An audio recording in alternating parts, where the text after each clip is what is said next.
Assalamualaikum warahmatullahi wabarakatuh. Kami dari kelompok 2 Atlas akan mempresentasikan hasil proyek akhir kami dengan judul Apparel Analyzer. Next. Anggota tim kami terdiri dari yang pertama ada Nadia Putri bertugas dalam data exploration dan deployment. Yang kedua ada saya sendiri Ahmad Tauhid bertugas dalam problem scoping dan data acquisition. Yang ketiga Mayla Fernanda bertugas dalam problem scoping dan data acquisition. Yang keempat Yafi Arya Maulana bertugas dalam data exploration dan modeling. Dan yang kelima Hilda Sakinatul bertugas dalam modeling dan evaluation. Next.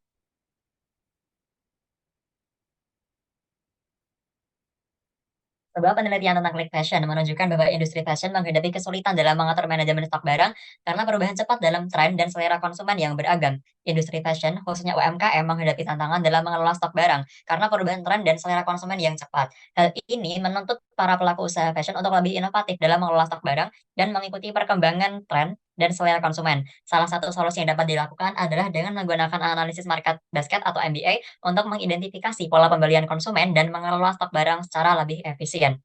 Next. Apparel Analyzer adalah sistem yang dikembangkan untuk manajemen inventaris guna memaksimalkan profit penjualan dengan metode market basket analysis. Apparel Analyzer menggunakan teknik MBA untuk mengidentifikasi pada pola pembelian konsumen dan mengelola stok barang secara lebih efisien sehingga dapat meningkatkan profit penjualan. Next. Tahapan pembuatan web apps terdiri dari 5 tahap, yaitu mencari lingkup permasalahan, input data, pemodelan, evaluasi, dan deployment. Tahap-tahapan ini penting untuk memastikan aplikasi web yang dibuat dapat berfungsi dengan baik dan sesuai dengan kebutuhan bisnis. Next. Untuk selanjutnya, mencari lingkup permasalahan. Untuk mencari lingkup permasalahan, mengangkat masalah mengenai sistem persediaan barang karena dapat menyebabkan kerugian finansial dan reputasi yang buruk di pasar. Selanjutnya, input dataset. Untuk input dataset terdiri dari tanggal transaksi, nomor transaksi, kode barang, daftar barang, kuantitas, harga barang, total harga, nama toko, dan jenis barang. Next. Selanjutnya ada pemodelan. Untuk pemodelan menggunakan algoritma a priori untuk menemukan aturan asosiasi yang memenuhi syarat minimum support.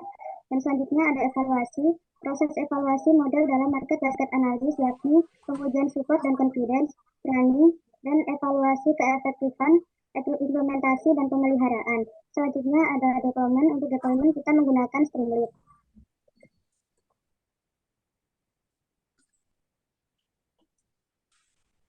Nah, berikut ini merupakan tampilan web apps Apparel Analyzer yang dapat diakses melalui desktop, mobile phone, maupun tablet. Dalam pengembangan web apps kami ini menggunakan Streamlit yang merupakan sebuah framework berbasis Python yang bersifat open source yang dibuat untuk memudahkan dalam membangun aplikasi web di bidang sains data dan machine learning yang interaktif. Kami menggunakan Streamlit untuk mendeploy web karena Streamlit ini mudah digunakan, cepat dan efisien karena dibangun khusus untuk data science. Streamlit memungkinkan pengguna untuk dengan cepat membangun dan mendeploy prototype machine learning dan visualisasi data. Selain itu, Streamlit juga memiliki tampilan yang menarik. Lalu yang selanjutnya kita memasuki tahap deployment, uji program demo web apps yang sudah kami buat menggunakan software Streamlit. Tahap deployment yang sudah kami buat programnya yang berjudul implementasi market basket analysis untuk produk fashion. Jadi sistem apparel analyzer adalah sistem yang kami kembangkan untuk industri fashion di mana perusahaan akan menerapkan teknologi mutakhir untuk mengoptimalkan manajemen inventaris.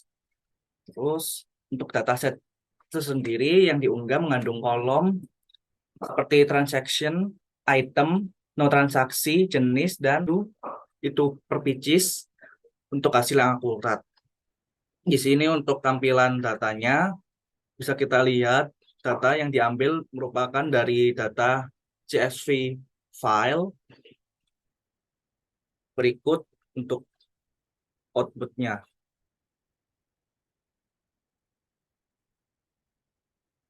.128 data, lalu untuk nama-nama kolom ada tanggal, nomor transaksi, kode, item, per pieces yaitu persatuan, harga, transaction, distro, dan yang terakhir jenis. Untuk nilai unik dari kolom jenis tersendiri adalah pakaian pria, pakaian wanita, tas wanita, sepatu, jilbab, celana dalam pria, celana dalam wanita, tas pria, dan jam tangan.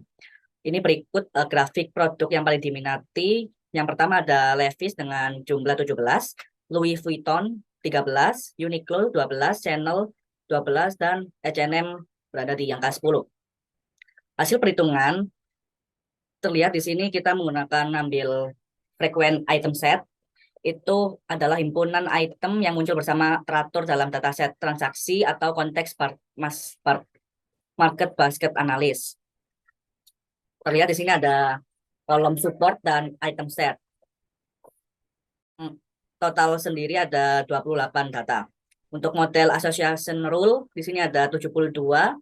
Kita menggunakan jenis pakaian pria. Lalu ini untuk pakaian wanita ada 33. Jenis tas wanita ada 180. Lalu jam tangan ada 10. Sekian dari program, saya kembalikan ke rekan saya. Terima kasih. Untuk Coach Adi, terima kasih atas bimbingan luar biasa dalam pengajaran materi studi independen ini, serta dedikasi yang Anda sampaikan kepada kami dapat membuka pintu wawasan baru dan meningkatkan kemampuan kami. Kami bersyukur atas waktu dan semangat yang Anda berikan, yang telah membentuk karakter kami menjadi lebih baik. Terima kasih atas integritas, kebijaksanaan, dan komitmen Anda untuk melihat kami bertumbuh dan berkembang. Semoga kebaikan Anda menjadi berkah bagi banyak orang lain. Next.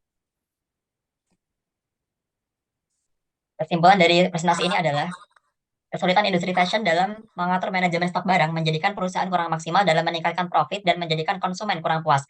Apparel Analyzer menjadi solusi untuk memanage produk di mana sistem ini dikembangkan melalui beberapa tahapan menggunakan metode MBA sehingga dapat membantu perusahaan dalam memaksimalkan profit dan dapat meningkatkan kepuasan pelanggan.